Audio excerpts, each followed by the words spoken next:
మేఘాలు చూడండి, దేవుని ఆజ్ఞ మేరకు సముద్రం దగ్గరికి వెళ్ళి నీటిని గ్రహించి ఆవిరి ద్వారా ఈ మేఘాలు ఎక్కడికో ప్రయాణం చేస్తున్నాయి.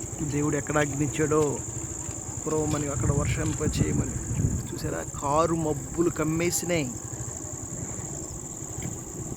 దేవుని ఆజ్ఞకు మేఘాల్లో పడుతున్నాయి. మరి దేవుని పేరు చెప్పుకొని మనం దేవుని కోసం బ్రతుకుతామనుకుంటూ ఉంటాం.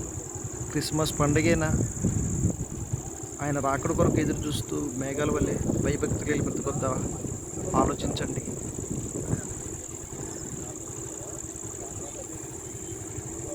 కారు మబ్బులు, మేఘాలు ఆయన పనిచేస్తున్నాయి, మనకు బోధిస్తున్నాయి. అంతరిక్షం మనకు బోధిస్తుంది.